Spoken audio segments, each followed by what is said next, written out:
hangyo ngadto sa mga devotos sa Senyor Santo Niño. Kaya atong intention tinguha sa pagsunod din mamagyod ang pag-attend sa Santos nga Misa. Pinaagi sa Kristo pag-apo.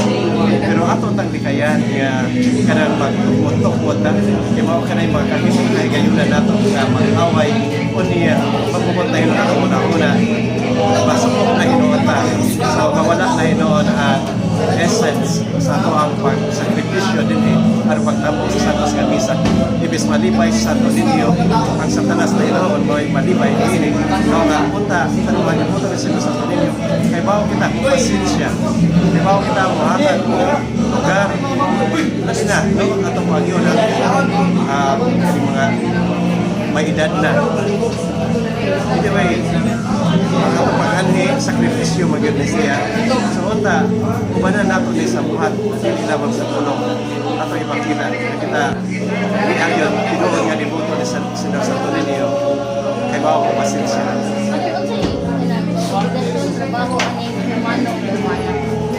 hermano o hermana nato automatically sila nga mahimong membro sa Congregation del Santo Niño Discipulo Auxiliary member.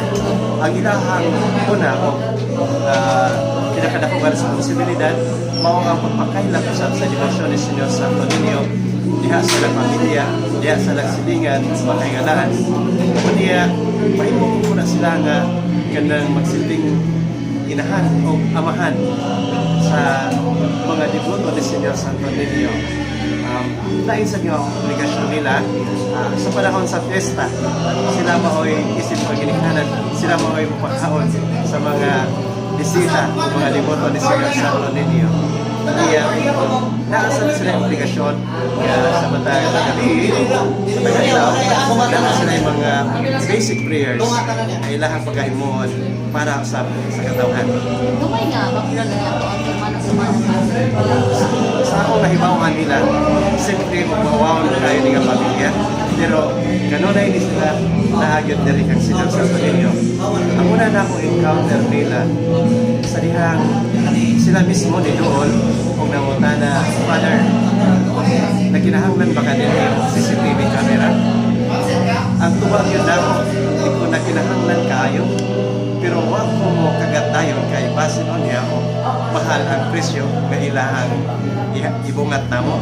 Ang naitamo karon kay sila may nilagay, sige Father, kami na yung bahala. Nahadlo ko, kasi niya ako, pinagsupot lagi, basig mahal kayo. Pero ang naitamo niya ay, nagdala sila mo 32 ka camera, instead nga 16 nagako ang ipangayo, 32 ka bukog sila na niingon. Father, sa imo na na, kung kinsa imong tagaan, depende na nimo kay amo ka nang ihatag. Then, napasalamat mi. Pagsunod, nakaibaw sila nga naami mass media. Itabang sa sila. Kining mga gigamit din sa opisina. Sila yun mo inihatag niya na. Sa uwan sa mga communities namo, dito sa Tolo-Tolo, diha sa school, dito sa mga madre, even sa San Jose. Katong mga classmates na ako dito sa laing lugar sa summer. Nakaambit po sa grasya nila nga mahatag sila o mga kamera. Kaya mga manilahang negosyo.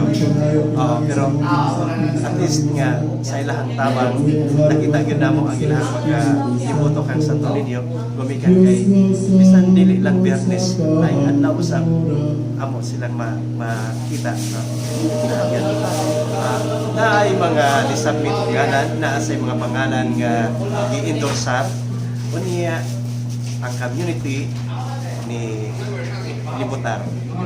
So, pero usa ang buton, usa ang pagpili nila ni San Juan. Naasay mga nispay nila. Ginigugma Naasay nato ang Diyos mga tao nga ay naniin siya ang mga tahanan. makanaan. So, mao to nga Kung man mo sa tanan, ingon, nahigugma ako tagsa sa na Diyos. kisay among piliyon. Apan, So, ang pinakadaghan ng nagubog boto, sa iyang isikataw, ay kudaog. So, ani nga uiga, out ay usapon man niya walong ang ka pamilya, higugma sa Diyos, sila na wala niya makita, kung wala siya manigugma sa iyang